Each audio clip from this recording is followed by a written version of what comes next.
pastor and in charge of youth? Youth and young adults.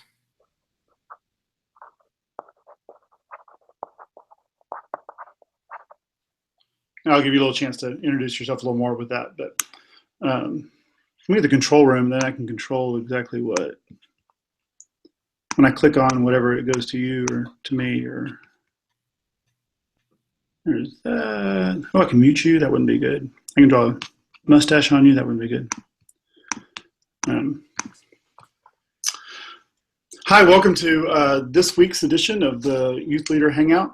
I'm Russell Martin, your host. And this week we have Eric Pugh with us, who is the associate pastor at Strawbridge United Methodist Church and is in charge of overseeing youth and young adults. And so I'm going to let him introduce himself. And today we're talking about youth leadership teams, how we kind of do that. So I'm going to let him kind of go through that. He has some slides from a talk that he's going to share with us. And then if you come on and you want to ask any questions, put those in comments or put those on the blog comments or whatever. And that way we can also, I will pass those on and we can get those later. But first of all, welcome. All right. Good morning. How are you guys this morning? As Russell said, my name is Eric Pugh and I serve at Strawbridge United Methodist Church here in Kingwood. I just started my appointment this summer. I've been in youth ministry for 11 years full-time now, and I was just commissioned as a deacon in the church. Have no plans on leaving student ministry or young adult ministry, and part of the reason that I've been asked to do this is I believe in student leadership and the power that is associated with building up young people in ministry. So that's kind of who I am. Leadership is important to what I do. Everywhere I've been, we've had student leadership, and so just going to talk a little bit about the importance of student leadership this morning, and why you need that in your ministry as well. So jump over and share my screen with you guys. And so essentially, youth leadership for me is about encouraging, engaging, equipping, empowering, and emancipating young people to be the people that God has made them to be.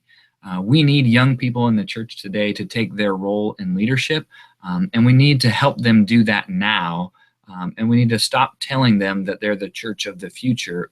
The reality is they're the church of today, and we need to prepare them to begin to lead that way. Simply put, why do you need youth leadership? Well, hopefully if you're watching this, you serve in youth ministry, and if you serve in youth ministry, then you need youth leadership. One of the best books I read in seminary actually was called Youth in the Community of Disciples. I don't believe it's in print any longer, but you can still find it. And one of my favorite quotes from that book said this: "Youth ministry must always be ministry with youth, which calls youth to join with adults in ministering to each other and the world. There is no way to do youth ministry without youth involvement and planning."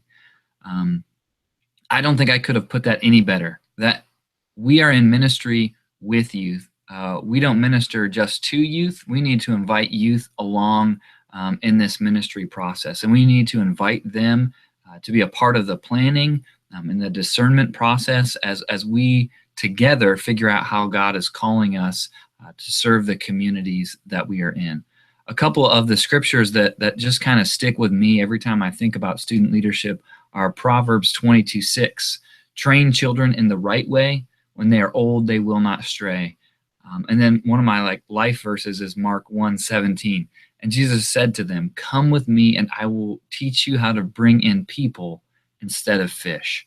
And I think those two scriptures for me set the stage and the foundation of my call to ministry of empowering students in leadership. And so leadership is sometimes, I think, something that gets incorrectly defined. So for me, let's go with what leadership isn't. Leadership is not simply a position. It is not power, pride, or ego. Leadership is not about using, abusing, or trafficking others to get your way.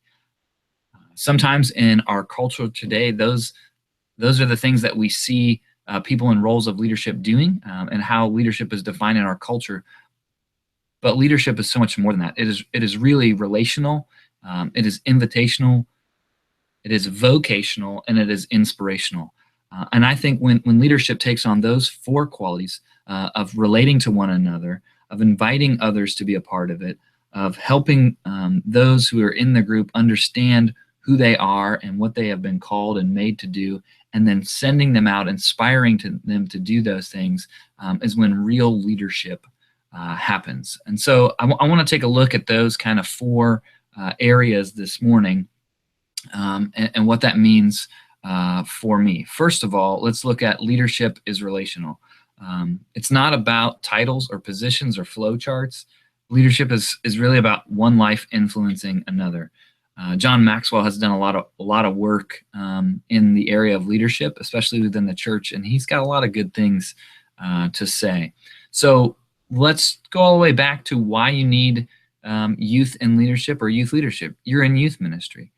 I pray that the ministry that you're in is a relational ministry at its core, that you are able to relate with students. Part of unearthing leadership with young people is reminding them that leadership is open to everyone. So when I talk with churches about what that means, what I essentially say is, if you have some sort of election process for students into a leadership in your church, that's a popularity contest, and that's not helpful. Not in my opinion. I don't think voting people into positions of authority is really what leadership in the church is all about. Jesus didn't have a vote when he went along the seashore and invited fishermen to come and follow him. There was no vote. There was simply an invitation to be in a relationship. He invites them. He says, "Come with me, I will teach you." And so we need to remind all of the students in our ministries that leadership within the church is open to everyone. I believe that leadership is a learned skill, that leadership, while there are some of us who have better ability to speak or to be out in front of people, that doesn't always make us the best leaders. Leadership is really a skill that is learned. And it's not just a skill, it's a set of skills that allows us to live into our giftedness to really help other people be the people that they are made to be. And because leadership is learned and it's open to everyone, the other part is that leadership takes time. Relationships take time. You're not going to find too many folks who are ready just to take over and begin to live into their giftedness, because let's be honest, guys, most of the students that we work with don't even realize their giftedness. They don't even realize what they have or what they're capable of, because most of the time the world is telling them what they aren't good at or not able to do versus the opposite. And so leadership as a relational thing means that you need to spend time developing this with students. I think this is pretty easily seen again in Mark 1:17, where Jesus gives the invitation, "Come with me, I will teach you." He offers them to come. There's an open invitation. It's an open invitation to learn, and teaching takes time. Just imagine yourself as a fisherman, knowing one particular way of doing something, and all of a sudden someone comes along and says, "Hey, I'm going to teach you a new way of doing something." Most of us wouldn't get that overnight. And so beginning the process of developing student leaders and a leadership team is something that you need to think about, take a little bit of time, and figure out how you are going to invite students into that process. For me, one of the ways that I invite students into that process is actually through applications. I create a very simple application process that helps me know a little bit more about the student, about the time commitment that they have available, why they want to be in student leadership, so that we can then have further conversations and discussions. Typically, we allow the application, we open it up, put it out. It's usually a one page of paper, front and back, with some very open-ended questions. And we give them about 4 weeks to fill it out and get it back. A lot of them get it back really quickly. As a part of that, we ask for them to come in and do a face-to-face interview. If we're going to be working together and leading together, we need to get to help our students prepare to do the things in life and in the real world that are coming at them fast and furious. And so some of what that does for me is that tends to take out some of the students who just want to do it because it's a popular thing to do. And I encourage every student to turn in an application. I encourage them that the interview process is not mean or unkind, that it is really just an opportunity for us to have conversation. I bring in some of our other pastoral leaders and some of the other adult youth workers, and we just kind of go through their applications, reviewing their answers and asking them to tell us a little bit more about their answers in that process. And so through that, we are showing them that leadership, it takes time, that we want to be there with them, that we want to learn more about them. And then we spend some time in prayer and discernment about who we believe God is calling at this particular moment in time to serve in leadership. And so that's kind of how we start that process. And we want them from the very beginning to know that leadership is a relational thing, and we want to get to know them deeper and not just, hey, Johnny's great at basketball, or Susie's really kind to everyone. We really want to know about where they are in their faith. Let them ask questions of us about how we can help them in the process and how this leadership is going to challenge them, and really kind of set the stage for going deeper. Like I said, leadership is invitational. If you don't have a youth leadership team or council, you need to start one. Kendra Creasy Dean and Ron Foster, in their book, The God-Bearing Life, said, inviting youth to assume significant leadership rather than being elected to nice-sounding offices powerfully affirms their gifts. I wholeheartedly believe that. Our students that we work with are some of the most talented people in the world. And when we set the bar low, they're going to give us what we ask for. But when we set a high bar and we invite them into a process that allows them to assume significant leadership, they're going to rise to that occasion. What does it mean, significant leadership? For me, in the ministry that I do, that means I ask for students to help in the planning of our weekly youth fellowship. I ask for their participation in the planning and implementation of our summer missions. And part of that, in both of those processes, involves opening up the budget to our students and talking about how we form a budget for the year, how we're spending our money, because that leads into a great conversation about stewardship. It also opens our students' eyes to realize how much money is spent on each activity, and then you empower them to make choices about how that money is utilized or best utilized in the context of the ministry that you guys are called to serve. And so you invite them deeper into from just a surface level of, oh, what are your favorite games, to let's really dig into this, because these are life skills that our students need to be able to develop and need to be able to use. And so we invite them in, and not only do we invite them to be a part of the team, we invite them to make real decisions. We empower them. So we're empowering them, we believe in them, and at the same time, it affirms that they have the ability to do these things. And I have seen some really amazing things come out of this part of student leadership when you begin to tell them and remind them that they can make good decisions and they can make good choices. They oftentimes surprise me with some very unique ways of coming about and doing ministry together in new and life-giving ways. And part of that is because they begin to realize that leadership is vocational. Everyone has a desire to add value to the world in some way.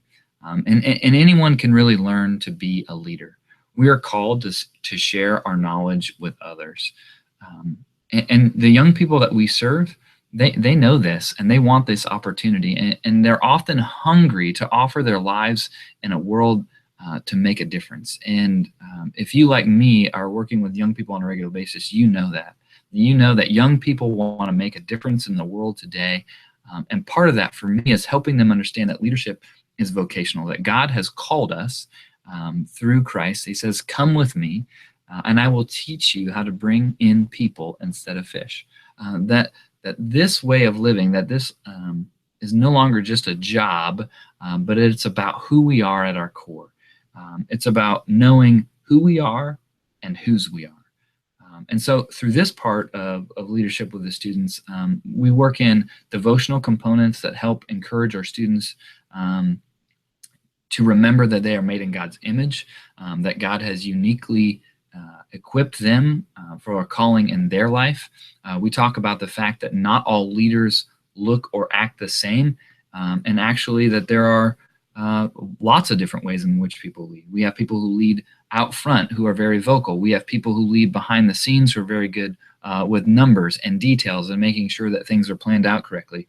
We have people who lead by being able to be very caring about others in the group and making sure that people are brought in, that they are connected, and that they are cared for. And then there are people who lead by literally getting the job done. And you probably know some of those people that you give them a task and they go get it done, and they're really excited about that. And I think all of those different ways speak to the ways in which we have been uniquely made.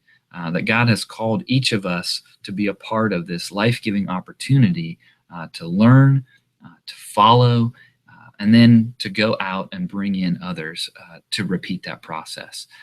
And so leadership is really something that we do all the time throughout our entire life. It is a part of our calling to share the gospel and to do that in the ways in which we are each uniquely gifted to do that. And that's not the same for everyone. And unfortunately, sometimes in our culture, or many times in our culture, leadership falls to certain particular individuals because they have different styles that our community is looking for. They're loud or boisterous, or they're very able to get the job done.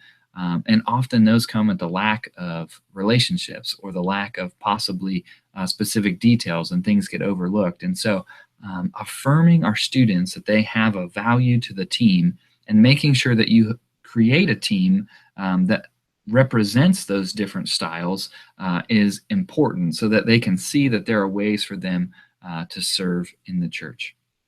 And then the last area is that leadership is inspirational. As we move from this relational and invitation and vocation, we got to inspire them to do these things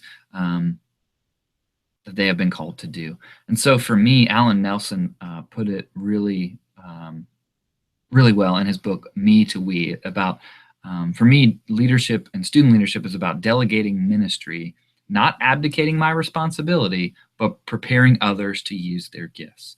For me, student leadership is about inviting students that I am in ministry with to take a hold of the ministry that they have been called to, and then preparing them to use those gifts and live out their giftedness. And it's not about me just giving away my responsibility. Rather, it's about inviting others to be a part of the process so that more hands can be a part of it. And then equipping is the spiritual process of helping people discover their divine purpose and strength.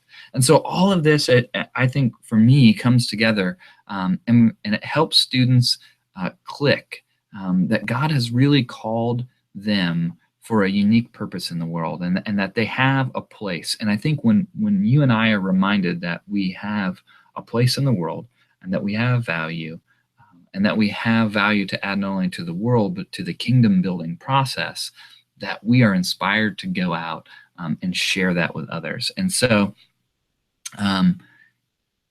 those are the for me, the key points of leadership. And so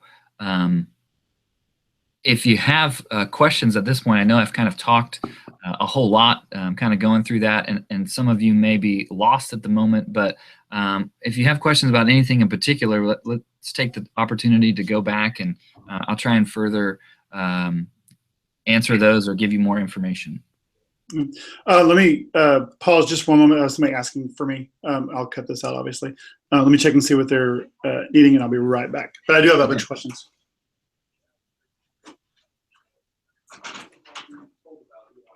Yes. Hey,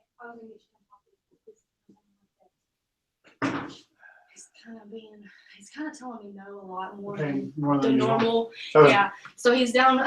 He's just kind of flailing on the floor. So we have him down here. All right, I'll be in here. Okay. Eric, I do have a ton of questions, but my child's throwing a fit right now. You want me to come back to you? I gotta take care of him. You want me to come back, or you want me to just go take care of this, and you just want to chill out for a minute, and I'll mute everything, and okay. Whatever you need to do. You tell me. I'll be back in a minute. It shouldn't be too long. Okay.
Enjoy having your Eli's in his last year at school here at Williams School. So sometimes you have to go there and be dad and to listen. All right, so great thoughts. Actually, I took 2 pages of notes while you were talking, but I just want to throw some of these questions out. What we probably will do is I'll probably post just the talk you gave as one, and then kind of do a longer one with these questions and stuff. Okay. When you were going through, what did you not say that you were like, hey, after I wrote this, I wanted to add this or whatever? Is there anything that you wanted to add to your original talk?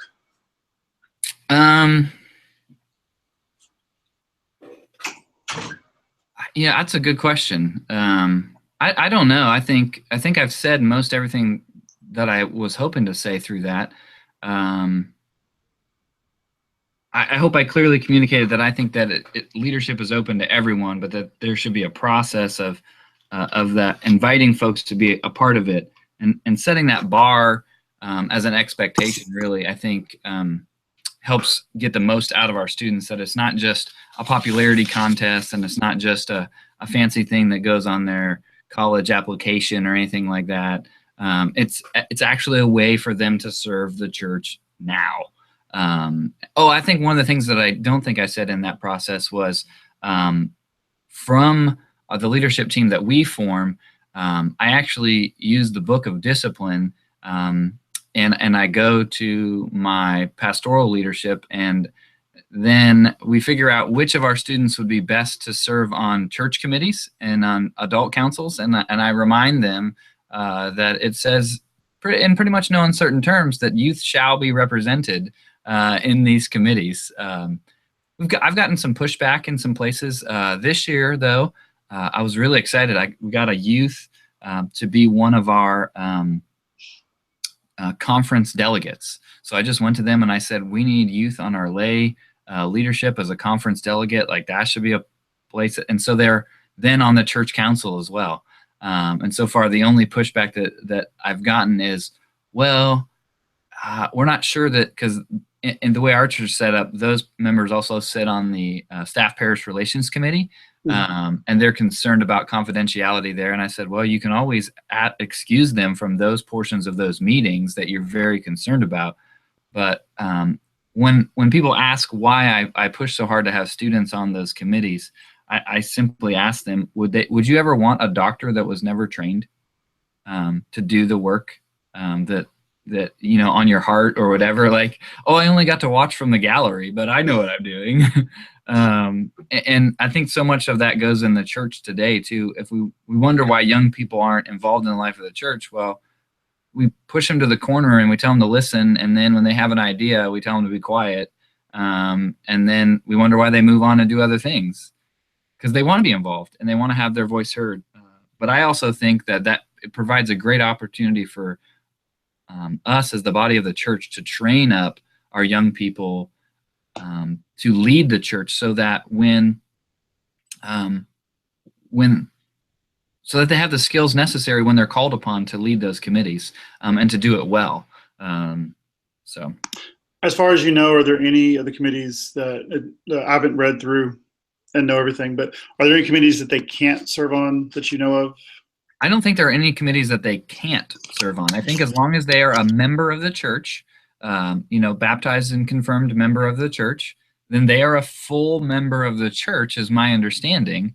And as such, they have the opportunity to serve in any of those committees. Like I said, staff parish relations, I've had a little pushback on. I've had some churches where they were really pushed back on finance, and I simply said to them, okay, well, if that is such a behind the curtain thing, that seems like a little scary to me anyway. What if our students were involved in that process? Helping them understand might actually make them more invested in the life of the church to understand what's going on. And I think sometimes it gets down to, well, we don't want to share salaries or things like that. And I said, well, that's okay. If you know that, you can just lump those together in a category, just like you do when you share at a charge conference. And they're like, oh yeah, I guess we're good. If you've started this process in a couple different churches, but if you were going to encourage somebody on the process, the how to set it up, and you talked a little bit about this with the application and stuff, but walk us through maybe a year of what a leadership team works like. How often do you meet? What do you do to help encourage and equip the students? Just kind of how that looks if I'm starting it now, how that looks for me, a blueprint, if you can. I know it's gonna be different for every church, but how you would tell me to do that. So again, I start with the application process, and I let you kind of have some of those questions to develop your own questions. But questions I typically ask is, first one is, why do you want to be on the student leadership team? Tell me about why it is you want to be here. I asked them to tell me about the most formative experiences that they've had within their time at the church. I want to learn a little bit about where they have found the most connection to God, what has helped draw them deeper. I asked them to describe, if they had to choose a biblical character that they related with, what that would be and why. That's some really good conversation there. You get to find out what your students think about themselves a little bit. And then I asked them about their hopes and dreams for the ministry and what they think they can add to the ministry. And so that's kind of the framework for that. And then after we have a leadership team, we go through an exercise to help them understand a little bit more about their leadership styles. I kind of talked about that. I've done a lot of research and reading on leadership styles, and there's essentially, they fall into 4 categories. I use the method that is connected to 4 birds: dove, owl, peacock, and eagle. And so you can Google like DOPE leadership styles or dove, owl, peacock, eagle leadership styles. And I kind of have them just kind of go through this general word association thing, a very basic way of kind of giving them an idea about some of their personality quirks. And then we talk about that a little bit. Like we have information on, peacocks tend to be outgoing and boisterous and flamboyant and have a lot of great ideas, and then they tend not to follow through very well. And so we kind of go through each one of those categories and let them kind of have some self-actualization and go, oh yeah, that kind of sounds like me. I do kind of fit in that category. And then we go around, we're doing that and going around the group in the room, and I do myself and the adult leaders as well. And then we kind of make a chart of which ones we have and which ones we're missing. We talk about historical leaders in the world that connect to each of those different kind of categories to help reinforce the idea that there is no one particular style of leadership that's better than another. And then we begin to ask ourselves the question of, all right, do we have enough representation of these other areas to be aware that we're not just running in one direction?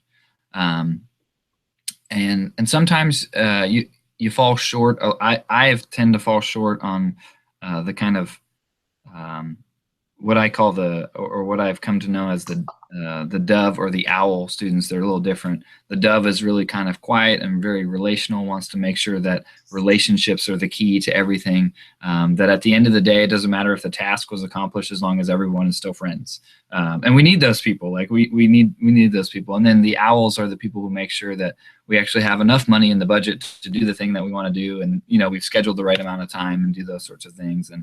And sometimes we fall short in those particular areas because typically we don't think those people are leaders within our culture.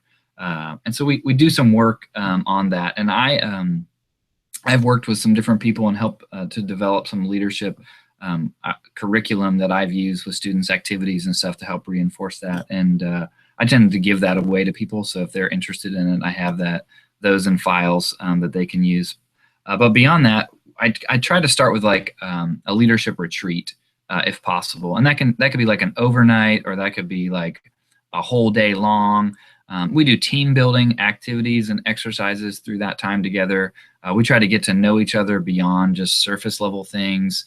Part of it is I want to just spend time not doing what I would consider leadership related things, and just so we can really find out what people are good at, where their strengths are, and then realize that we need everyone to accomplish the task. And so usually there's one task in there, team building thing, that the only way to do it is if everyone does it together. And that's the only way to accomplish it. And so that's kind of one of those hit home points for me, is that we are a team, and it's not a bunch of individuals, and we have to learn to work together. And then from there, what I found that works really well as you're starting a team is just try to meet about once a month. That's what we're doing right now. We meet the second Sunday of the month. We meet for an hour right after our last service of the morning. It's right about lunchtime. I bring in sandwiches usually, and then we just kind of look ahead. We start the looking ahead process of, all right, well, what does youth fellowship look like next month? What is our plan? What are we doing? Why are we doing it? What did we do this month? And then we kind of break down who, what are all the activities, who are most likely to come to those activities. We start talking about why we have a plan for student ministry. Is it just dodgeball every week? Why are we, begin to just ask questions with students so that they can begin to see that that youth ministry and what we do as youth ministers is much more than just coming up with a fun new game or a quick devotion or whatever and showing up. That there's a lot of work that goes in behind it. And so eventually what we do with that process is usually after about that first year, you've kind of created some students. I open up leadership applications again. I let people apply again. And then that second year, depending on how many returning students you have, you can either continue to meet once a month, you can move to once every 2 months, depending on what your schedule looks like.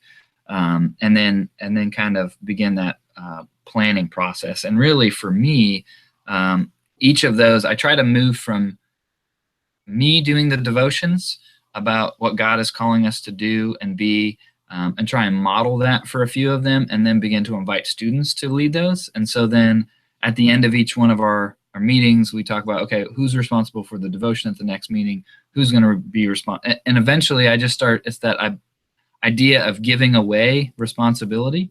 And then you just start slowly, and eventually what happens is the students are pretty much running the meetings, and each meeting is then kind of I found themed out, or you have direction headed, and someone who's passionate about that is talking about that, and through that together, you guys really kind of move forward, and some really extraordinary things I think happen when students get to that point.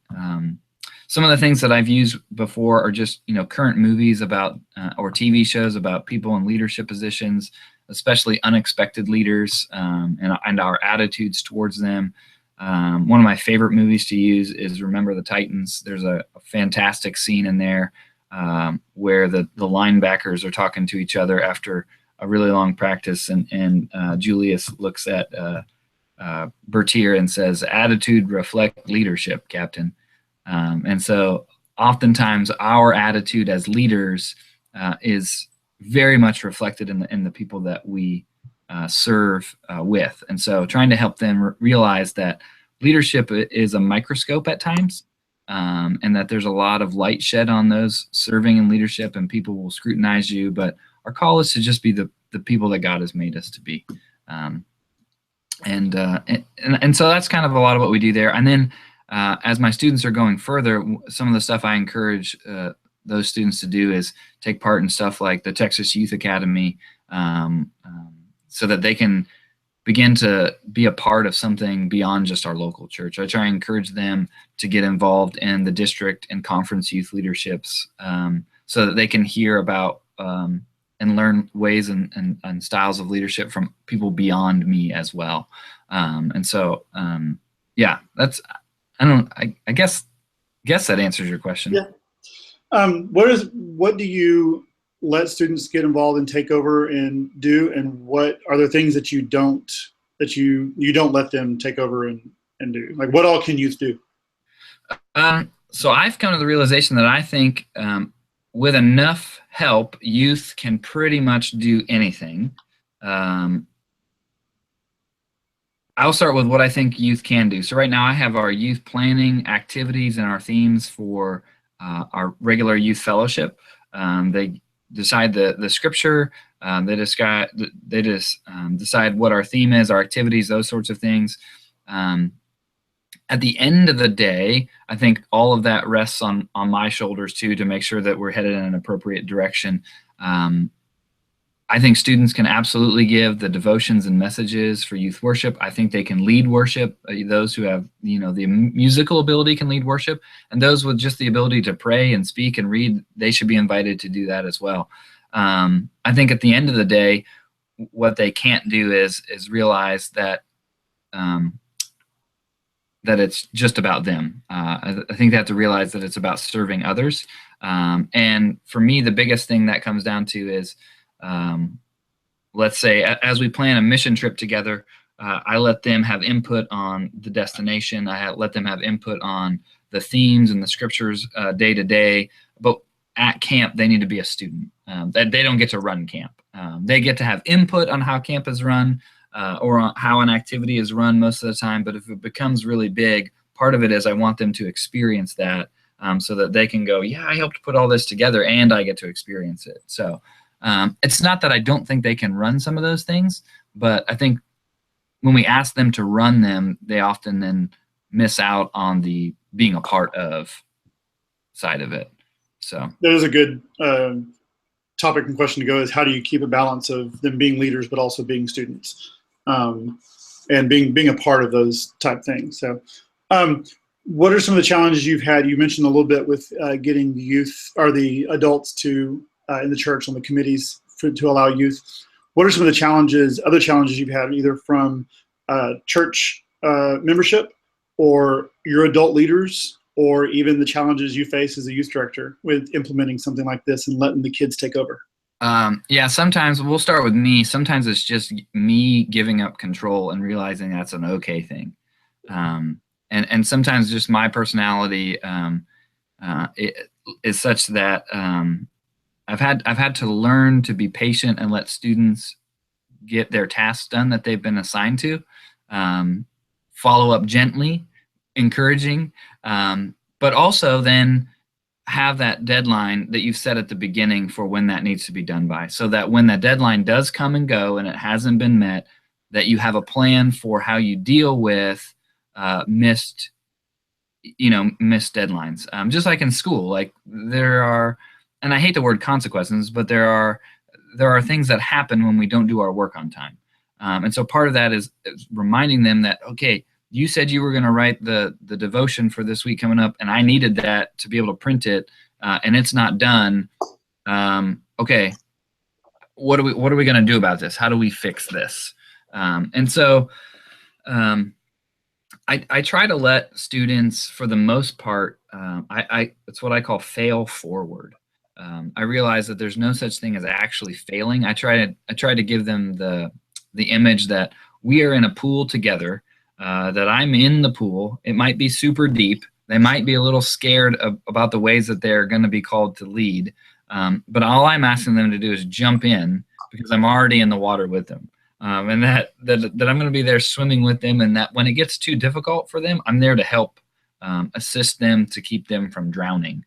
That's kind of my job. And so sometimes the hardest thing is getting them to believe in themselves, that they can do something that you see in them, and then encouraging them enough to jump in and do that thing.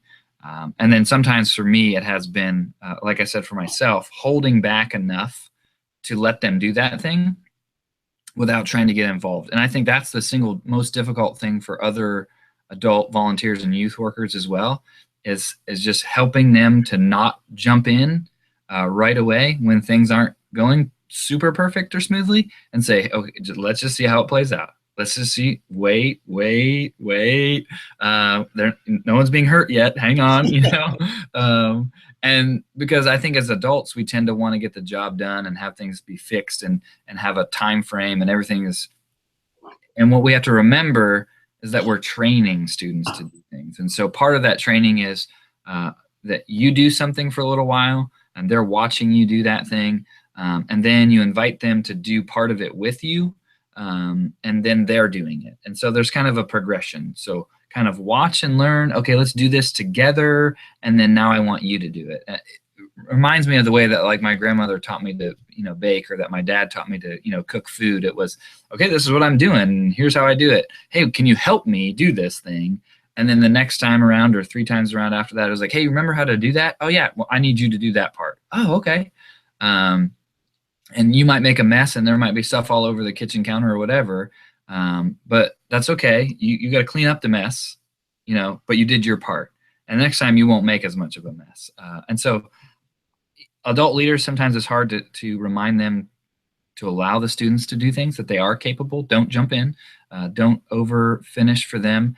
But the other thing is, when they do start to drown, help them.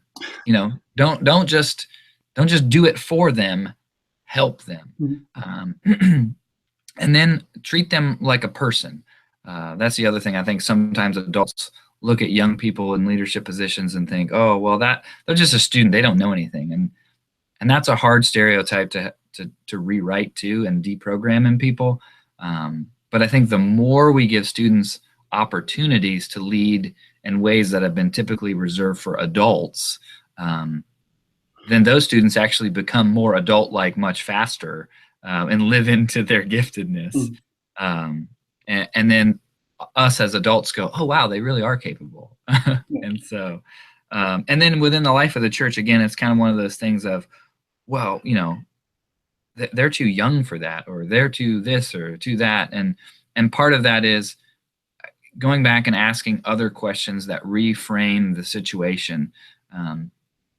When I have folks in the church who wonder why we want to have students involved in church leadership and on different church councils or ministry areas, I go back to the idea of training, and then most of them have kids, and so I just ask the question of, well, did you ever let your child drive without training them?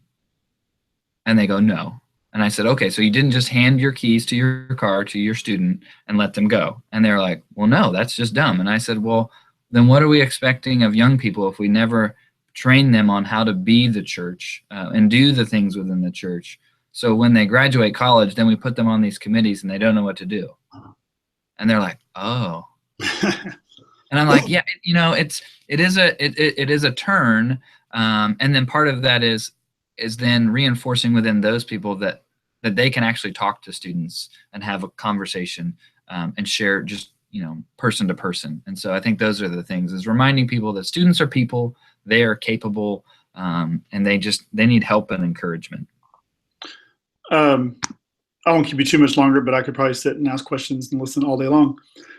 What are some, do you have any requirements on your students as far as applying for, be part of the group for so long, be members of the church? I mean, we have a lot of kids who are not members of our church who are in, but they are definitely, this is their home youth group, or even grades or involvement or being too involved with the school activities. They can only give some amount of time. Like, what requirements do you have? What things do you look at?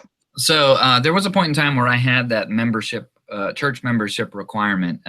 But like you, I began to realize that we had students whose church home was the church I was serving. And while their membership might be somewhere else because of their parents, this was their church home, and this is where they're being spiritually fed, and they had a lot to offer. And so I had to ask myself, why do I have that requirement? And then what I realized was that simply through having the application process and the interview, those two things are my main requirements from the get-go. And it really does weed out students who don't have a level of commitment to the ministry that would require them to do those two things. And then beyond that, one of the questions that I often ask is, tell me about your school activities and how many hours of free time you have a week. And that's a twofold thing. One, it's for me to see how busy they are, and two, it's for them to see how busy they are. And then sometimes we've had great kids come in. They they did the application. They've had a great interview, and we start talking through that schedule. And I go, and we're going to meet, once a month for an hour. And, we expect that you are participating in youth on a regular basis. And for me, that's, 3 times a month. And I've said, I don't care if that's a Bible study small group that you're a part of, or regular youth fellowship, whatever that is outside of Sunday school, because those are things where I expect you to be in worship. Those are like kind of expectations. We need you to be there. But in addition to that, where you're providing leadership, we need you to be present. And then let them kind of look at the schedule. And I've had several students just go, oh man, I really want to be on the leadership team, but I just don't have any time.